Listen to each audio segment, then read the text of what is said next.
Welcome back to Inside Guelph. There's some movement in the mortgage world. We're going to learn all about it from mortgage broker from OMAG, Darren Woodcock. Thanks for being here. No problem. Movement in the upward. So what's new? What's new in the mortgage world? Well, mortgage rates have gone up. So we've seen in the last about 2 weeks, we've seen the interest rates move from their what I'd like to call their uber low to slightly higher. It's getting a lot of people off the fence. So just to give you numbers, we were down as low as 3.39% for a 5-year mortgage, and now we're seeing the interest rate settling in somewhere around 3.79, 6.9 or so. So we've seen the slight movement upward. Okay. I mean, it's we're still at the very bottom of the of interest rates, so it's only a slight movement. But I think you're going to start seeing a lot of people making moves, and that this could have been the last of the lowest of the low that we've seen for a while. When you were on last time, you're like, this is the lowest of the lowest of the low. That's right. So, I mean, it's all dependent on the bond market. So the bond market has seen a lot of increased pressure. This morning there was an article saying that the potential for interest rates increases early next year as opposed to late next year, as some of the economists predict. And that just forces the bond market to go up. And that subsequently means that the interest rates are going to go up. Okay, so when you're saying movement, me as the person who doesn't understand very much but has the mortgage, what does this mean to me? What do I need to know? Well, I think that if you have any sort of mortgage plans within the next 120 days, so 4 months, that you might want to lock in today's rate and kind of play both sides a little bit, cover yourself, because the potential is that early next year in the spring we could see interest rates a little bit higher. But for most mortgages we can guarantee for 120 days today's rate, and which will carry you right the way through.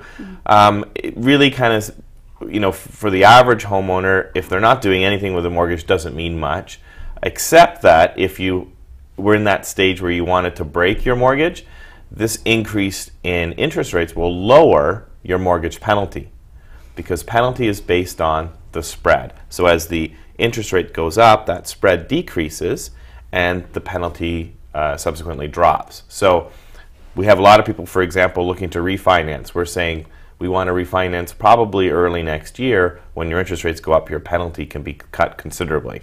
Okay, so by refinance, you mean package everything together? Yeah, it could be a number of different things. Debt consolidation, throwing in credit cards, loans, all line of credits into your mortgage. It could be taking out equity to do that renovation that you wanted to do, or for education or investment sort of purposes.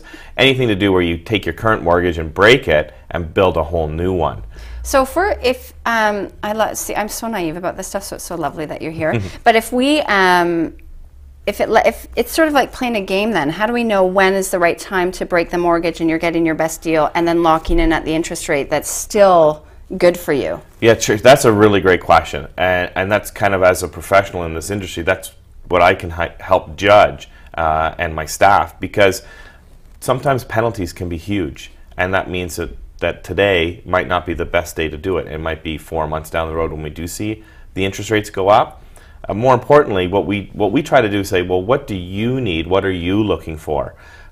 So your need might be immediate. So it might be just simply a cash flow sort of issue. Let's get it all done with, and so that kind of dictates things as well. For many of our clients, we've contacted them over this last little bit when the interest rates were really low, and we've said, do you want to break? Allow us permission to find out whether it's worth your while. We go in, we find a penalty that's very high, and we say, yeah, even though today's low rate's really looking really good, it's going to cost you too much. And then we do a comparison, because that penalty is fundamental as to whether you're going to come out on top or behind, right? So we want to make sure that when we do our math, because math doesn't lie, that's the beauty of it, we can determine whether you're going to come out ahead or not. Okay, see, math, that's why I leave the math to the professionals. So you're going to stay with us, and I'd like to maybe ask you some questions about getting caught up in the interest rate game as opposed to paying off your principal and making sure you have it right. Sure. So stay with us. Darren's going to come back with more mortgage tips right after this short break.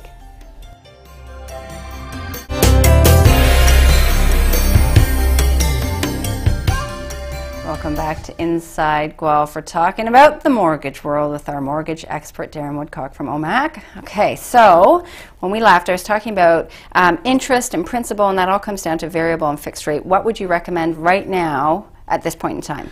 Yeah, it's probably our number one question that we're getting in the office today. And the answer is, really depends on you. If you're nervous about interest rate fluctuations with the prime rate, you probably don't want to choose a variable. So stick with the fixed. If you're someone who can tolerate interest rates going up, because let's face it, Trish, we're at the bottom, there's only one way for them to go, then a variable rate could be very beneficial. So we talked about interest rate versus principal. A variable rate, what we show people is how to use a variable rate to get rid of that principal much, much quicker than your typical 5-year mortgage. How do we do that? Well, today your interest rate with a variable is somewhere around 2.25. So a 5-year mortgage rate is, let's say, 3.8. Well, you can take, with some of the variable rates mortgages that are out there, you can take that 2.25 and you can pay as if you're already locked in at 3.8. So you're saying take the same mortgage payment with, that you would on your fixed. Yes. It's the same number. That's right. Okay. And then anything above goes directly to your principal. And what people forget, because we get a lot of people always inquiring about interest rates, what they forget is that principal reduction is what wins the game. Interest rate doesn't. So you got to have that combination. If you're just paying your minimum, you're not getting ahead. That's it. But the variable rate today can be utilized to get rid of that principal, which is what everybody wants, is to be mortgage free sooner. So I just want to sum it up for those at home like myself. So you're saying if you are fixed in at your monthly payment and there's just no way, if there's a 3% increase, you are going to be stretched, then you should lock in at that. You should not be playing the variable game. But if you can take it, then you'll be paying off your principal because it's low right now. Yeah, I think more importantly, if you have the comfort level in which you can tolerate the rises, variable rate is a great product to have to get rid of your mortgage. If you can't tolerate, if you're lying in bed going, oh my goodness, there was a news article saying the prime rate's going up, variable rate's probably not something for you.